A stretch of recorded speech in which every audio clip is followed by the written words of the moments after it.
I think the real highlight for most people was going to be what they said about AI. And I think I'll put an optimistic spin on it and say this is where Apple should have been a year ago with AI.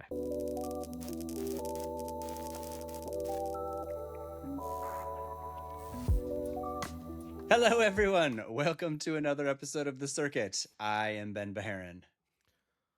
同志们好，大家好. I'm Jay Goldberg. So, I want to call attention to something real quick in my video. I have brought back Bunny Suit Guy right here, and I'm doing a fun series on Twitter for anybody cares where Bunny Suit Guy goes and does fun things on my farm. So, Bunny Suit Guy has helped me tend bees and picked peaches and picked blackberries. And this weekend, the adventures of Intel Bunny Suit Guy continue.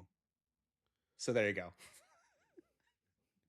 This is the randomness, I think, to entertain myself, Jay. To entertain myself. Thank you for that quality content. I aim to please and subtly entertain. So there you go. Okay. Just so everybody knows, Ben is referring to an Intel stuffed figure dressed in a bunny room appropriate for a clean room environment at a semiconductor fab, not the other bunny suit some of you may be picturing. Of a furry or some kind of... there are others out there. Don't Google it. Ben's talking about semiconductor fabs. For the audio-only listeners, there you go. And you can see my Twitter of Bunny Suit Guy that I got probably in like 2004 from Intel. Okay. Headliner for this week was Apple's worldwide developer conference, where a lot of stuff went down. I was there. It was very interesting to be in the room. They also had a session afterwards that they let a handful of us into to kind of get the nitty gritty on what they did with the new Siri. So I do want to talk about that because I had a couple of interesting takeaways. But let's just sort of start headline. I'll give you kind of the 1,000-foot view, and then we can dig into it. So a lot of people kind of mentioned to me, why did they not go platform by platform? In the last few years, it was here's Mac OS, here's iPad OS, here's iOS, and kind of went through Watch OS. So they went through each platform specific update, as well as including new features, right? New experiences, new dev kits, APIs. There was none of that this year. It was basically, it started in kind of it had three pillars. The first was performance upgrades, where they spent time talking about all the things they did to make the platform faster, more efficient, more issue with bugs and whatnot. And so two interesting things came from that. One, they called out the ever glorious topic of CPU scheduling with an operating system. And I remember people were sitting there and they're like, why are they talking about a CPU scheduler? And the reality is, every year Apple updates their CPU scheduler. In fact, we regularly track the performance efficiencies that happen on particularly Mac OS, if you will, and where things get faster, where it manages Apple Silicon better, and a lot of that, right, just comes back to a CPU scheduler. But they called it out, and they called it out as an important part of their platform update for speed. And interestingly, this one seems like a good one because even older Mac M series silicon feel like they're faster. And we've talked to a couple people who've installed the latest on really old kind of performance silicon, even old iPhones. Max on my team was saying an iPhone 11 feels exceptionally fast, which is something. So performance upgrades, a big part of that. The other one, which to me was sort of the biggest tell for where they were going with this hyped up concept of new Siri, was they fundamentally rebuilt the indexer. So anybody who's on an Apple platform knows that the second you get a new Mac or a new iPhone or whatever, it has to index. It goes through and basically collects all of the data, all of the information and whatnot. And that can take a really long time, which is why your battery life typically sucks for the first few days when you get a new Apple product. But they specifically called out they rebuilt the index, right? And the reality is they needed to rebuild the index. Semantic search, how it understands the context of all your conversations and whatnot, had to be rebuilt so Siri might actually work, right? And that was kind of the directional path, right? And then the second part of this was they doubled down on trust and safety, which was super interesting actually, because obviously, you know, Apple's on the hill that they'll die on user privacy. But my takeaway from that was similarly, you also needed to double down on that and prove that you have the most safe, secure, and private platform in order to do the next step, which was talk about the all new Siri. So it was almost like those two kind of pillars had to flow, had to happen. They had to do that work in order to get to the point where this Siri works the way that they want in a much more conversational, deeply contextual, good with search, knows what's in your email, knows what's in your contacts, knows what's in your calendar, et cetera, et cetera, et cetera, which we're all actively beta testing at the, I say we're all, Jay's probably not yet, but we're all actively testing the new series. So high level platform updates, two key pillars led to now what was possible in new Siri, and new Siri's gone over well. A lot of the demos worked very well. There was some compelling use cases, largely around semantic search, how Apple's doing, and we'll talk about this relative to Gemini. But that's my 1,000-foot view of how they architected the platform to get to a point to where Siri can finally do the things that we'd all hoped and be a more intelligent assistant.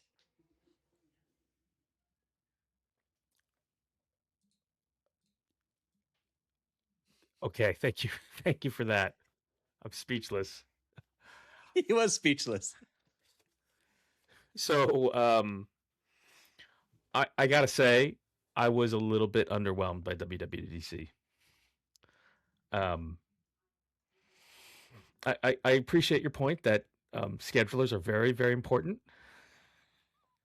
I mean, who thought we'd be sitting here talking about CPU schedules? I didn't, but I wanted to highlight it. But it seems, you gotta admit, it seems a little bit underwhelming when the world is moving as fast as it is with AI, new features coming out every day, and they're talking about schedulers. Right? Now, in fairness, WWDC is an event for developers, right? They have lots of tracks going on, presumably this week. They didn't really tell us what was going to be in those tracks, which I think is weird. To your point, they usually talk about the platforms. Let's talk about things developers want to hear, give them reasons to go tune into different, you know, features and talks and attend. So I don't have I didn't feel like there was a lot to go on. The privacy stuff felt important. They have all these new parental controls, which I guess personally I care about. But I've used a lot of their parental controls in the past, and was kind of like they need to do more. So maybe I get that. Um, I think the real highlight for most people was going to be what they said about AI, and I think I'll put an optimistic spin on it and say this is where Apple should have been a year ago with AI, just making improvements to Siri. And they last year they made these huge announcements around Apple Intelligence, and I think, you know, in hindsight, that is what they would like Apple Intelligence to be. But it was always going to take them a while to get there. And this is like, this would have been a good first step. Okay, we're going to make improvements to Siri, right? All that made sense. You can argue it's a year late. It's fine. Doesn't matter. They have time. Um, but I really made me wonder why they announced all that stuff last year. What internal process failed that let them talk about a whole bunch of stuff that was just not going to work? Um, that's what I kept thinking about. But that's not really what matters, right? If you just look at where they're standing, okay, good. Siri's a little bit better. It's, you know, it's good. Um, they need to do more, but they're probably on the right track. Yeah. So let's get into some of that. So, what was interesting was kind of where they tried to draw the line with this relationship with Google with base Gemini. And then there's a couple of clever things that I actually think are really interesting that they're doing inference wise that I just want to tease as a I think things in general may go this way for how models run locally and then across the cloud. Um, but there's a couple parts of this, right? They demoed kind of this uh, better version of just world knowledge search. They call this Apple Broad Knowledge or Broad World Knowledge. It's one of those. I can't remember, but either way, that's their term for it. And they're very clearly stating that that is not uh, Gemini searching the web. I don't know if that's they got some index from them, but they're pretty much saying like we've had a web browser for a long time. We've been able to index the web, so we built basically our own kind of base search engine, and Siri can use that for you to just ask queries of the web and whatnot. So they call that Apple broad world knowledge, and they're really emphasizing that's theirs, right? That's they own that. They also have a handful of other foundational models that run on device that they're very clear none of that was trained or using base Gemini. It might have Gemini outputs so that it works with the cloud version of Gemini, which I'll explain in a minute. But anyway, distinctly trying to distance themselves from it being Gemini or a white label of Gemini. That's was my takeaway from the kind of executive technical session they did afterwards. But the cloud model is where there's they used some Gemini. It sounds like base model, and then fine tuned it, trained it all on their kind of data set to go and do all of this contextual stuff, hook into the operating system, which we knew needed to happen for this for AI and assistant to really work well. Like it needs to have applications and system level hooks. Like that's just inevitable. And so they did that. They did that with their version. But what I found was interesting was why did they feel like they needed to take us into this conversation with Craig Federighi and his team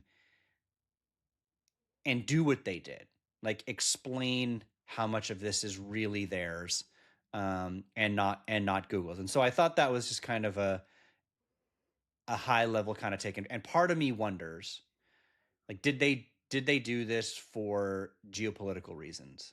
Like, did you need to do this so that China, for example, is comfortable letting Apple Intelligence and Siri AI somehow into that nation, even though they didn't talk about it at all. We don't know how they're going to bring it there. They only mentioned the EU and that they're in this kerfuffle with the EU trying to bring this there, but no mention of China. But my point is, they went out of their way to kind of really make it and emphasize that they did all this work. It's really Apple's, even if it was based on a base level Gemini weight. The analogy that Max on my team came up with, and then I'll carry it further, was, think of it like it's TSMC's transistors, but it's Apple's design, right? Or it's ARM IP, but it's Apple's silicon. Like that's kind of the way to think about. They took a base level thing and made it their own, truly their own, distinctly and uniquely their own, and they really wanted to nail that point home with everyone. And so that's kind of my lob. Like, why do it? I'm just, posturing that there's some geopolitical, maybe there's some just a lot of their consumers maybe are freaked out of Google, right? Maybe and they needed to do that. But Yes. regardless, they felt the need to do this, and I thought that was interesting. Yeah, it's the latter. I don't think there's a geopolitical angle yet. Um, the coverage in China was very low, just because there wasn't a lot of interest. It wasn't none, didn't get censored. It was just little. The focus being, come back in a few months. These features aren't available in China right now, right? And so the Chinese audience kind of didn't care much.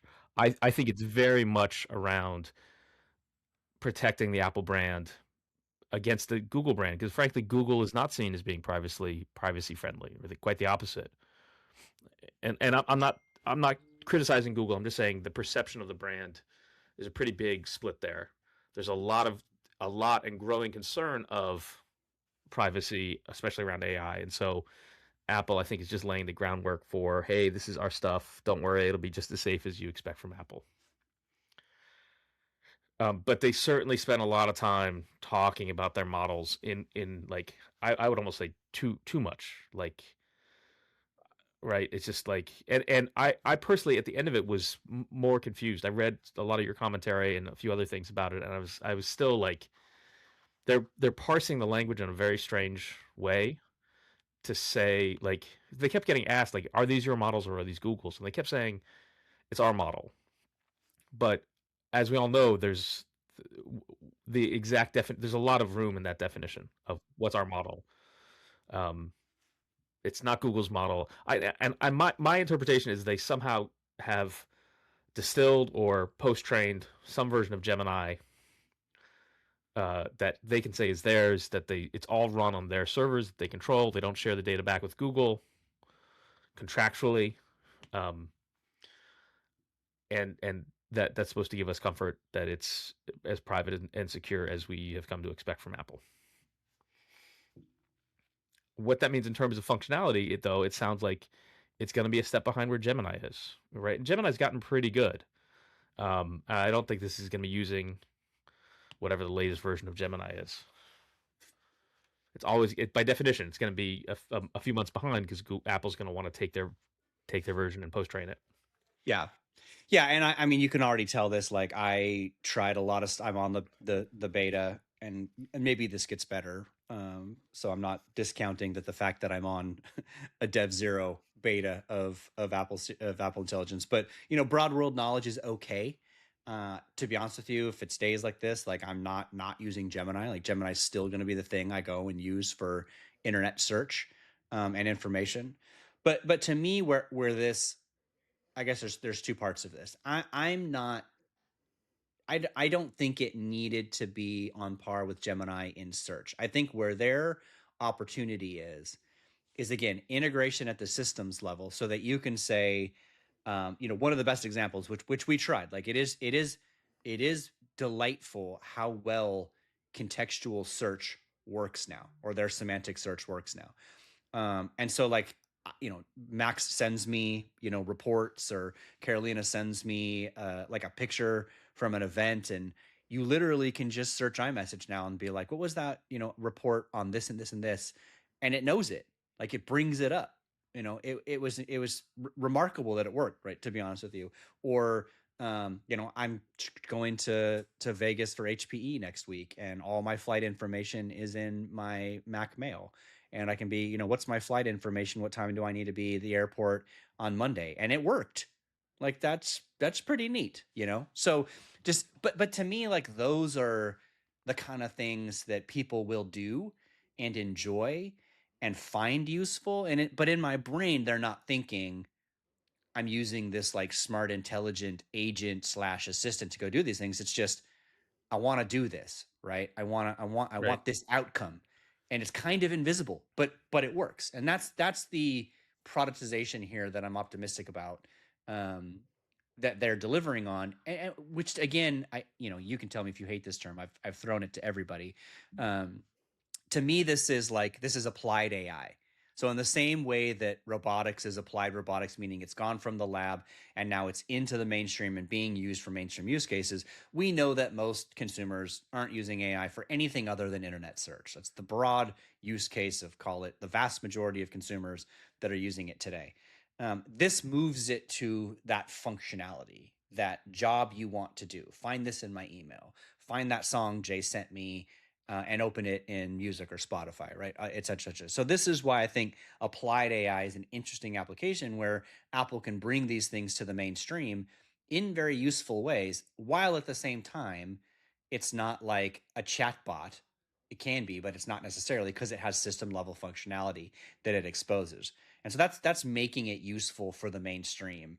And at least the use cases I saw and have tried, it's got a lot of potential to deliver on that concept. I mean, I think I don't even think we need a special term for it. Like, I mean, applied AI is great. I think it's very descriptive. But this is just what I would just call simply making a product out of AI, Mm. right? And it's something that's been lacking in much of the conversation of AI for 4 years now, where a lot of AI is going to be used in the background. It's going to be a feature, if even that. It's just going to be part of the code of an app to make some software better. And so you wouldn't even have to talk about agents. We don't have to talk about applications. This is just a feature that's going to be that good companies are going to use just sort of without thinking about it. This is just going to become another tool in the developer's toolkit. And I think that's important, right? I think those are really important things. It's productizing AI in ways, and ultimately, consumers have no reason to care about this is AI, right? They care that they can do things better that they couldn't do before. Whether it uses AI or whether it uses hamsters running on a wheel doesn't really matter to a consumer as long as it works. Um, and I know that sounds like pretty obvious, but believe me, if you look at what all the other AI labs are doing, this is a not something they've come to grasp with yet. And it actually gives me hope about Apple. I mean, we've been saying this for years, which is that Apple is one of the best companies, best positioned companies out there to make the best use of AI for the average consumer. Yeah, agreed. And fixing search so you can actually search in messages is a huge value add for consumers. People will love that, assuming it works. Yep. So that's why I did highlight the push that they had on. They may have even said this exact term, but if they didn't, but to completely re-architect the index, like the way in which your devices now label information, label things that were unstructured and unlabeled before, had to happen in order for what we just talked about to actually work. And that's why I think this is actually interesting. The other part of this is obviously, they talked a lot about how app intents works, and obviously I think we've speculated, right? App intents is the thing that exposes some sort of an agentic operation so that you could say, for example, go check into my Southwest flight for me, right? And so those functions are now there for developers to go and expose, and I'll be very, very interested to see where that goes. Even similarly, like, this doesn't work yet, but I hope it does, right? People who have smart cars, I'll just give Tesla as an example, on the day that we're talking about this, on their magnificent IPO for SpaceX, like, go start my car and turn the temperature to 75 degrees, or come pick me up, right? Whatever it is, if you're using Sentry mode, right? So that stuff, again, is it agentic? Yes. Does the person necessarily have to think that their agent is going and doing things? No, probably not, right? So I think that's just the usefulness of this bubbling up to everyday use cases. That's where I think we're going in relatively short order, and it sounds like the system, the platform updates that Apple has made is making that a little bit more of a clear reality than it was before. I mean, I'll take it a step further and say if the consumer has to know that there are agents involved, It's there's a been a failure. failure. Yeah. Yep. Agreed. I mean, and this probably just goes back to the very early conversations and what, our friend Benedict Evans said on this podcast, which is like, is AI really just a feature of all of this stuff or a dedicated thing? And the reality is, what you're seeing from Apple Intelligence is that they're applying it just as a feature. It's just something you use that does stuff for you, and you like it. For now. For now. For, And I think this is true of everything is for now it's AI is going to be a feature in other applications and we're going to a lot of gain from that. But I do hold out hope that we're going to have much more sophisticated AI based systems. Those are coming. Apple may have them soon too. I mean, I have some clues on what Apple is working on. I haven't even told you about these. Like, I have some clues on what Apple's working on behind the scenes, and I think we're going to see them in products next year that go much further, right? And so, uh, right, so that's me saying like Apple is just like, you know, good progress, good for them. They should have been here a year ago, but fine, they're on track, and hopefully they and everyone else will come up with even better things. yep. I mean, exactly to your point, like, if this was what Apple Intelligence was, it would have gone over really well, day one, right? Like, that's what makes this interesting. It was a fumble, fine. You made too big of a deal of something that nobody used, fine. But if it was this, man, people would have been like, Apple's running like off to the like so much more bullish, right, than we are. So, but regardless, it's here. So we'll see. Okay, the other thing I wanted to mention, because this is just entertaining for anybody who has followed this. Apple has said words at this event that I don't know if they've said in a long time, at least 2 decades, and that word is NVIDIA. Um, I I did not, to be honest with you. I thought I was gonna have to go into this and like corral one of their executives at the thing, and be like, hey, are you running this on NVIDIA? And and they came straight out and said it.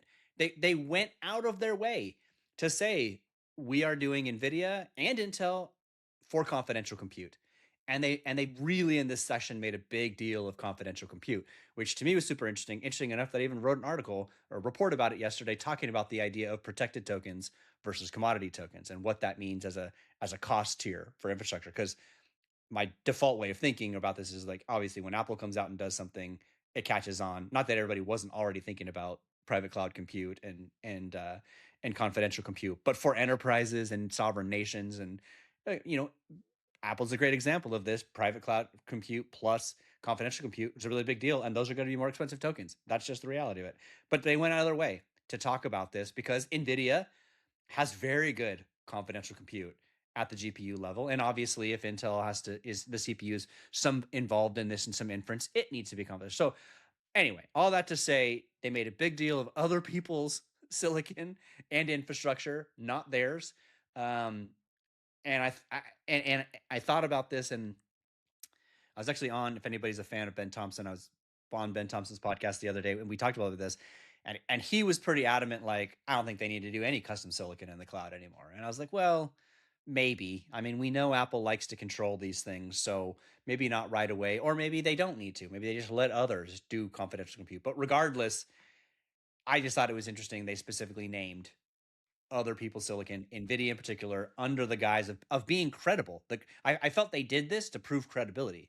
It's secure. You can trust us. We're running on NVIDIA's private cloud compute, and we're using Intel. So it's like dual factor private cloud compute or confidential compute, a term I just made up.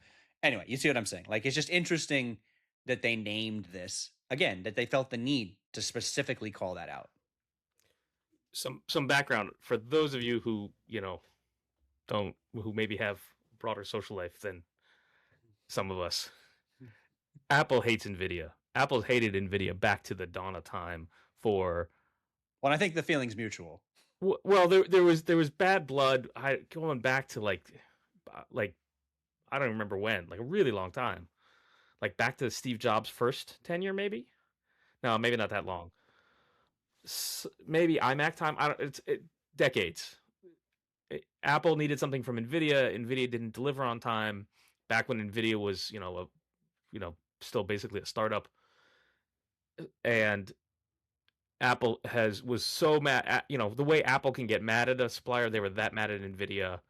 And of course, NVIDIA, took it personally. And so there's been bad blood between these companies for a long time. And now everybody's come to their senses and they realize they're better off working together. But it's a pretty monumental change. Yeah. Anyway, I agreed. Yeah, I thought that was super interesting.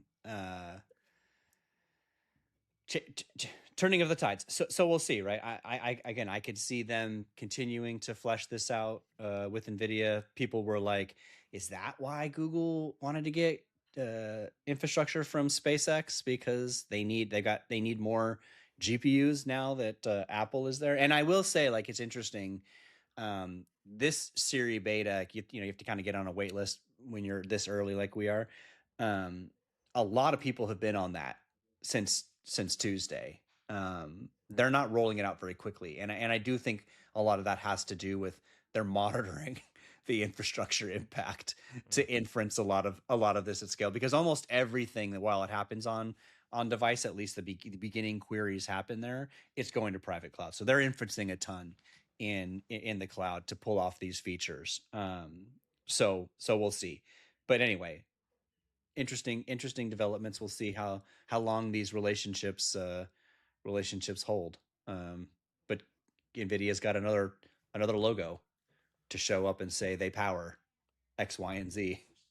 my money is on Apple continuing to use NVIDIA, but also at some point down the road does its own accelerator for inference. Yeah. Yeah. I would I would bet real money on that. Yeah.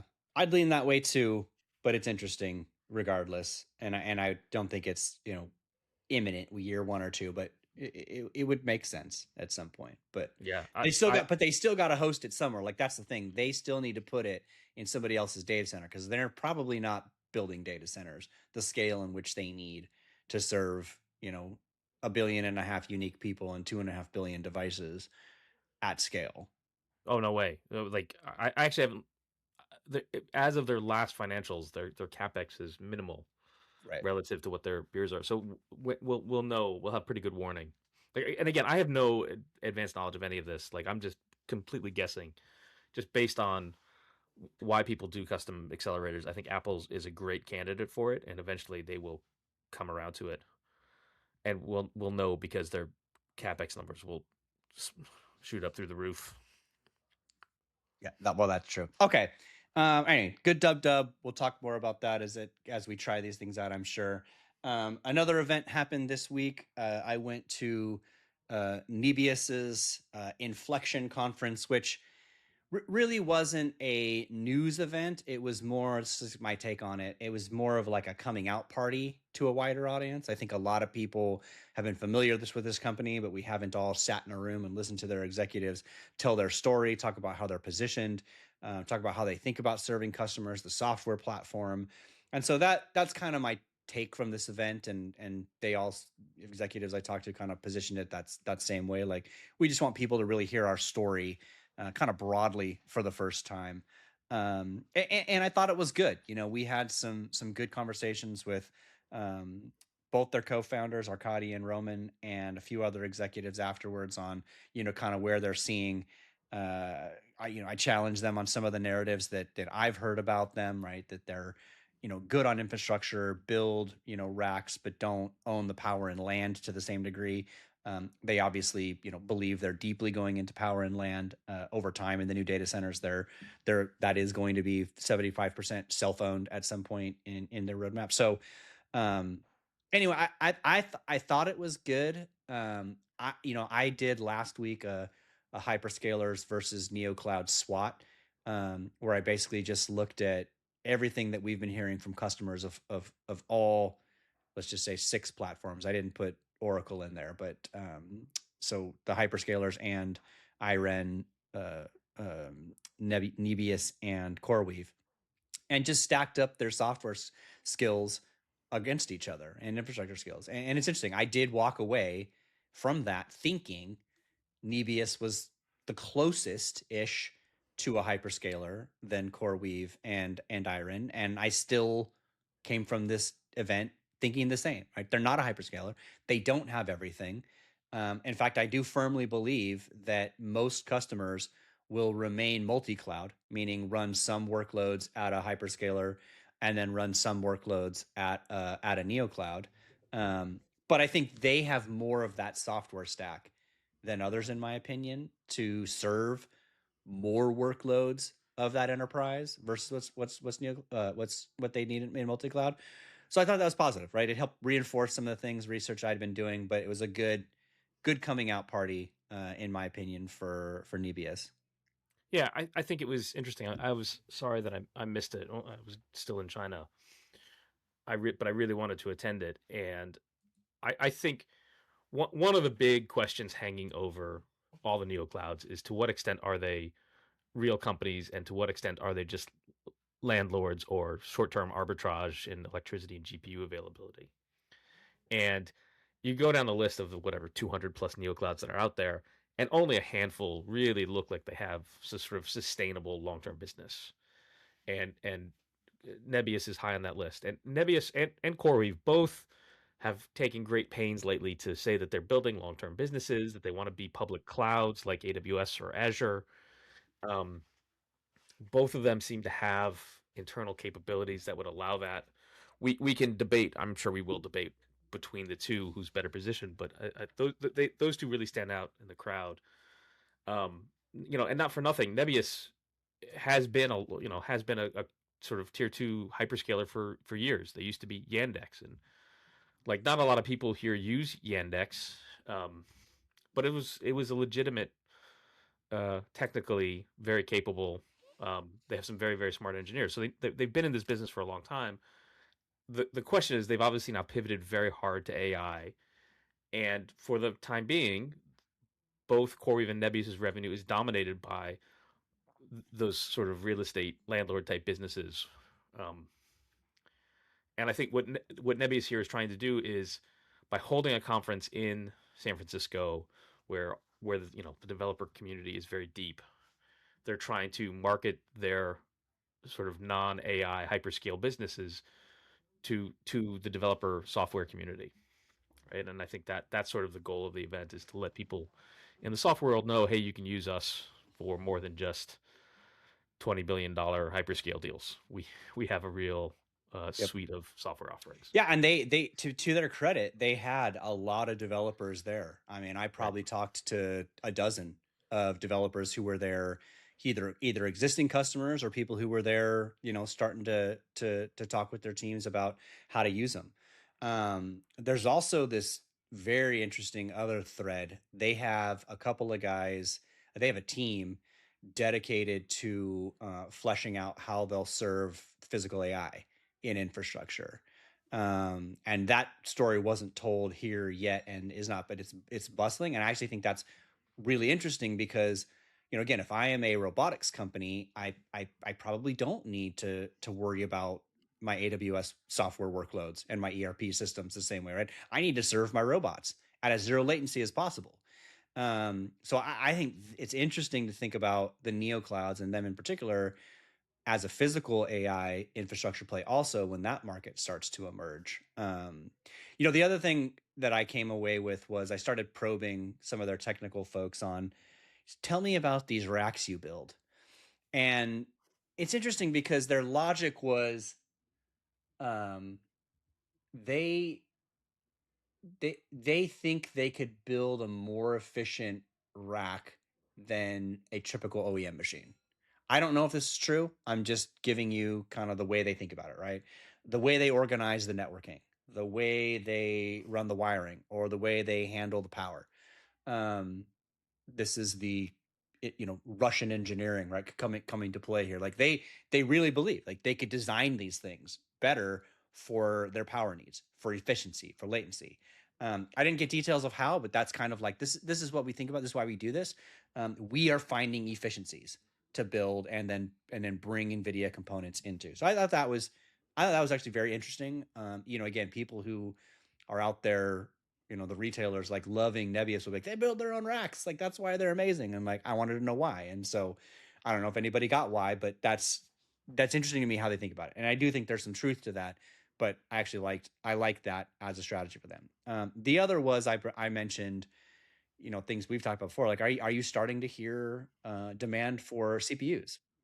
And they said yes. They are preparing to scale not just Vera, but Intel CPUs as well, and they're looking at many multiple vendors, but they're starting to become a provider for dedicated CPU racks also for inference. So it's early, but knowing that they're going to be there made me a little bit more optimistic than like, no, we don't see the need for CPUs. So that was positive. Go ahead. You want to say something? That well, it's very interesting because on the last earnings call 3 weeks ago, they they got asked that question by myself included several times and gave a slightly different answer. Yep. So that's I don't know if intriguing. anything's changed, but regardless, they were very clear they will deploy Vera CPUs. Um, we did ask, are you looking at other vendors? Right now they're obviously largely NVIDIA, and I imagine they stay that way since being a early access and priority supplier for NVIDIA is one of the tenets they hang their Yeah. value proposition on. So I would expect it not to change a lot. Um, but they're scaling, right? I think they said 4 gigawatts line of sight. I don't know the exact timeline for all of that because power contracts are weird. Um, but okay, here's my point. I don't have lengthy conversations with CoreWeave. I don't have lengthy conversations with Iron. I have lengthy conversations with the hyperscalers. And I always come back to, like, I want these people to prove to me in my conversations that they also have technical chops, because that's relevant in AI data centers and infrastructure. And I walked away with that impression from Nebius. And, to me, that's a bar. That's a filter I use. And I came away feeling pretty good that, like, they actually have some technical chops. And to me, that is worth something, right? Competitively in the analysis. Okay. Nebius it is. Okay. Any other topics from this week? Because those were the two biggest ones top of mind to me. Oh yeah, you were in China. I was in China, and like, educate us. Were robots everywhere, Jay? Were robots walking down the street, shaking your hand, handing out pamphlets, doing a song and dance for the store at the end of the corner? No. Okay. They have robots to do delivery of room service in hotels, but Okay. they've had that since COVID. Okay. Yeah. And they're not humanoid robots, little tracked wheeled things. I didn't see a ton of robots in the streets. I saw a lot of things. I was in Taipei for like 3 days, and I was in China for 10 days, and we could just as well call this segment Jay's fever dream trip through China. Mm. I was in 6 cities. I saw, I don't know, 20 companies. And it's China. Like, I would say overall things there are pretty good. I think one of the big takeaways I came back with was the entity list. U.S. restrictions are stupid. They're failing. They're absolutely failing. Okay. Right? When the entity list first started, 5-6 years ago with ZTE, and then Huawei, and has expanded ever since, there was a lot of fear in China. Like, just like, I had a few people describe it as panic. I don't think it was that bad, but there was definitely a lot of fear. Everyone was really, really frightened of ending up on the entity list because it seemed so arbitrary. And so companies that were really, really worried about it. And today, nobody wants to get added to the entity list, but nobody's afraid of it in the same way. We've had a few high-profile companies who were at near death, like YMTC, because they were on the entity list, and they've muddled through it and now seem to be thriving. Here, I actually bought some YMTC memory, 500 gigs. 512, baby. Right, and so the entity list is no longer having the psychological impact it has. I met with multiple companies on the entity list.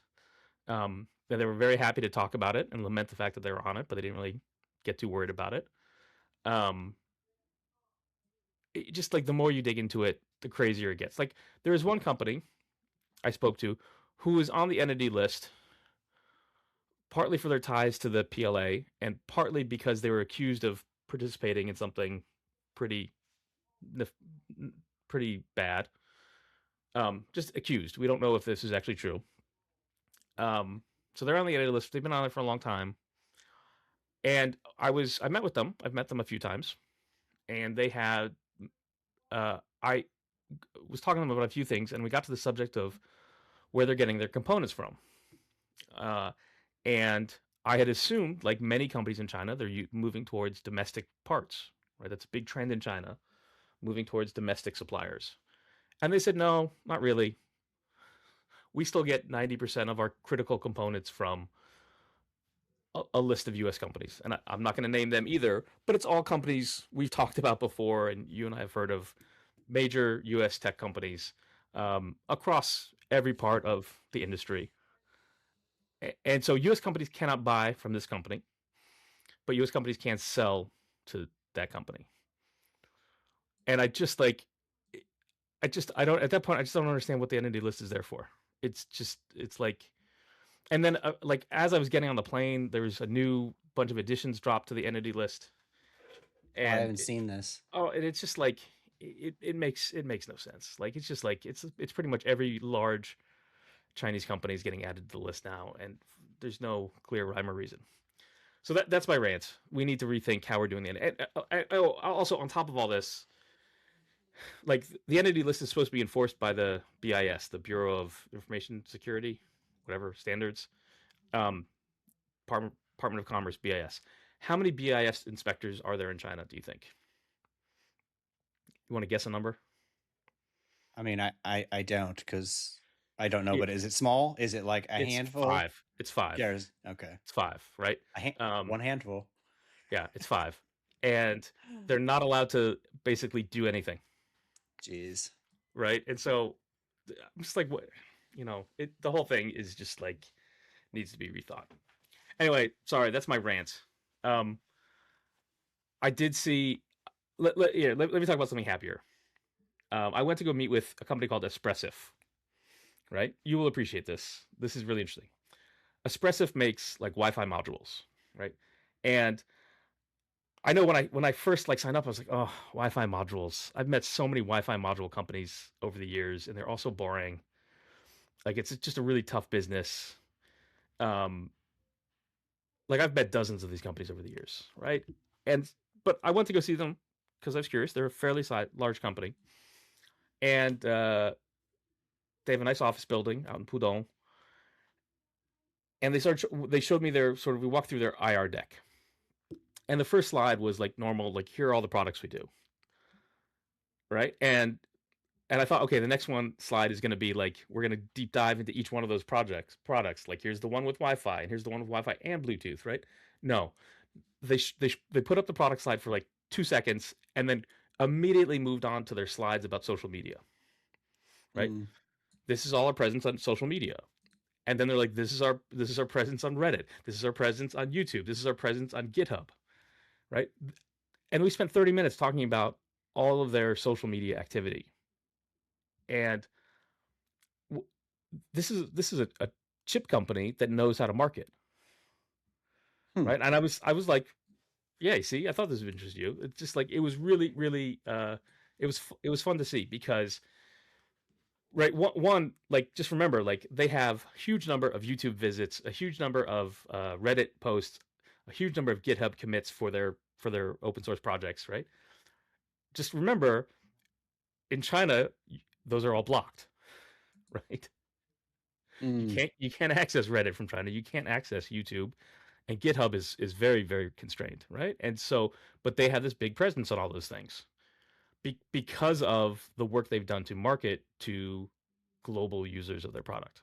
Mm. And I thought this was Mm. really fascinating because what their main market is IoT, right? And like as you and I both know, and we've probably talked about before, IoT is just it's a hard market because everything is subscale, right? There's no Yep. like Right. you can't get to scale here. You can't, you win a big customer and it's like a million units at most, right? Yep. It's always been the problem both selling into it but also for analysts covering it. It's just too hard to track. Yep. And they have solved that problem by making this basically a long tail user generated content business. They do all their marketing through user generated content on YouTube and Reddit. Yep. And their whole thing is they have a common software set called ESP32, which is you can buy books about it. You can buy ESP232 kits on Amazon, and they've solved that sort of fundamental marketing problem in IoT. And I just thought that was pretty like I thought that was fun. Here's a chip company that actually knows about marketing.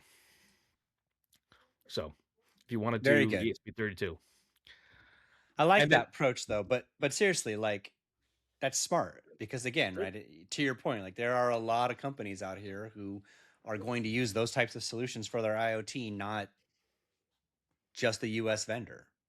that's right. That's right. I know lots of U.S. chip companies have sort of talked about software.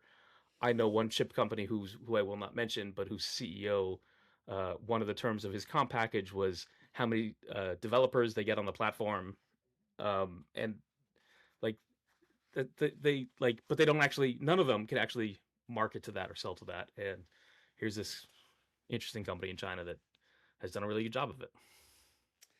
Um, okay, I have a very important question for you for China. Yeah. Are there burritos yet in China?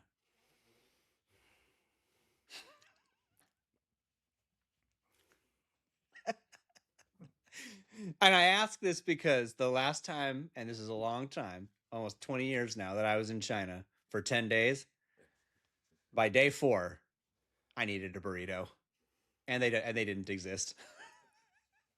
Like, you got to remember, when I lived in China, we were really, really excited when the first Thai restaurant opened, Okay.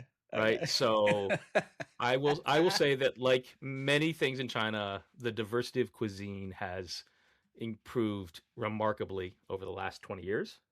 Um,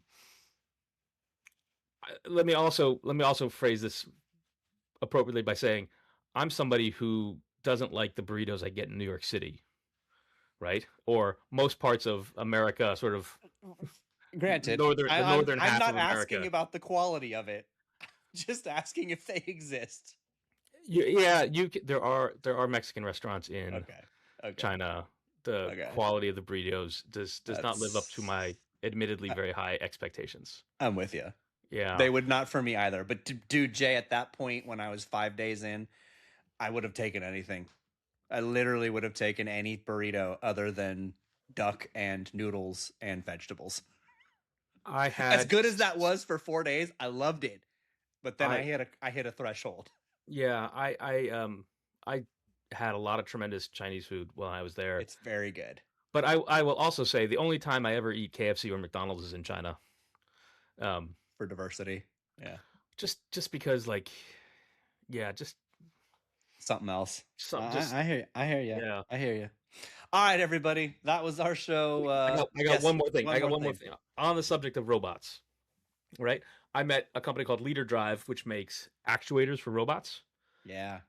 and um, this is a company that started life as a machine tool company and still does machine tools. Like, this is a business that is very much about cutting pieces of metal at very, very high specification. Nice. And there's this whole big debate now about how to do actuators for robots. Do you do strain drives? Do you do world planetary drives? All kinds of interesting debate taking place there. Lots of robots coming on stream, but if you add up the total capacity of Leader Drive and their biggest competitor, Harmonic Drive from Japan, their total capacity is probably about 2 million units this year. Next year it'll be about 4 million units. They're going to double. Both of them are going to double, right? But every humanoid robot needs at least 20 actuators, right, for each of the joints, multiple At minimum, that probably goes up, but yep. right? So you sit there and say, 4 million units divided by 20 is 200,000 robots next year, right? Nice. Yeah, but that's the global capacity of robots. And my point being is we still have a long way to go. And both these companies are doubling capacity this year and probably next year, but we still got a long way to go before we can start talking about millions of units of robots. Agreed. Agreed. Robots will be fun once we start talking about them more. Oh my God, I'm looking forward to it. So much fun stuff in there. But we've got so much to talk about still about AI infra and whatnot for the time being. Okay, anyway, thank you for listening, everybody. That was our show, and we will talk to you next time.